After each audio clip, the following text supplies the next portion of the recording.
নমস্কার, আশা করি সবাই ভালো আছেন।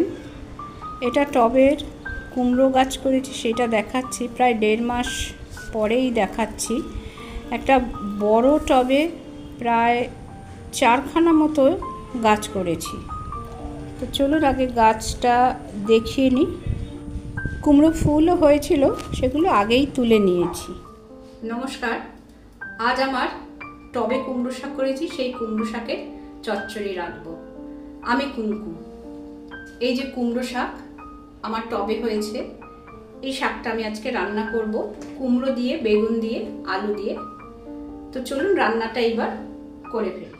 সর্ষে তেলে শুকনো লঙ্কা, 5 ফোড়ন, হিং দিয়ে ভালো গন্ধ ভার হবার পরে টুকরো করা আলুগুলো প্রথমে দিয়ে দিলাম। আমি যে সবজিগুলো বলেছি সেগুলো আগেই আলাদা করে ভেজে রেখেছি। আলুর উপরে একটু হলুদ দিয়ে আলুটা ভেজে নিচ্ছি। এবার কেটে বেছে রাখা কুমড়ো শাক সবটাই কড়াতে দিয়ে তার উপরে একটু লবণ ছড়িয়ে দিয়ে আমি ঢাকা দিয়ে রাখলাম। মিনিট 2 বাদে ঢাকা খুলে একটু নেড়ে নিলাম। আর আমি মটর ডালে বড়া ভেজে রেখেছি এই তরকারিতে দেব বলে। এবারে আমি অল্প একটু জল দিয়ে আর সবজিগুলো সব দিয়ে দিলাম। যে সবজিগুলো একটু বড় বড় করে কাটা সেইগুলো দিয়ে দিলাম। আর সর্ষে পোস্ত কাঁচা লঙ্কা বেটে রেখেছিলাম সেটা দিচ্ছি। এবার দেব মটর ডালের বড়াগুলো।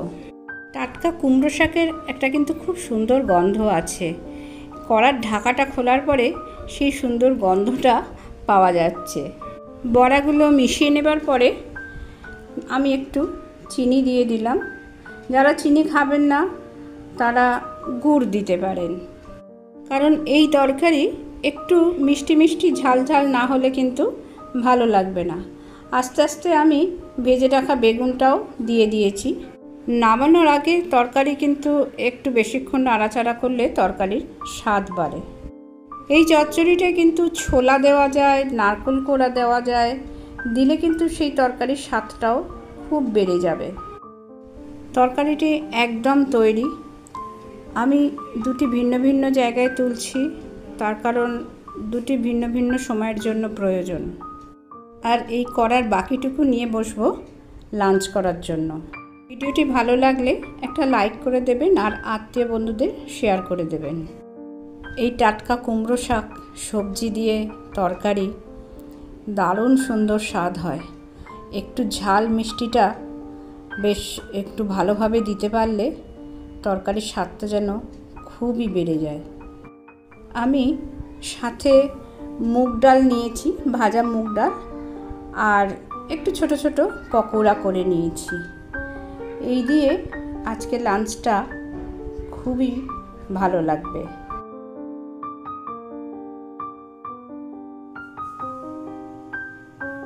নমস্কার। বাজার থেকে যে কুমড়োগুলো কিনবে তাতে যে বীজগুলো থাকে ফেলে দেবেন না। সেখান থেকে দুটো 4টে বীজ নিয়ে টবেতে মাটি নিয়ে সেই বীজগুলো পুঁতে দেবেন। যদি টব নাও থাকে, বাড়িতে পুরনো বালতি থাকলে সেখানেও ওই মাটি দিয়ে বীজগুলো পুঁতে দিতে পারেন। দেখবেন আপনার 4টে বীজ পুঁতলে 4টে গাছই হবে। কিন্তু একটা জায়গার মধ্যে তো 4টে গাছ, একটা ছোট জায়গার মধ্যে 4টে গাছ হবে না। আমি যেরকম বড় টবে বসিয়েছি, আমার 4টে কেন 6টা গাছ হয়েছে। আমি 2টো তুলে দিয়েছি যাতে বাকি 4টে ভালোভাবে বাড়তে পারে।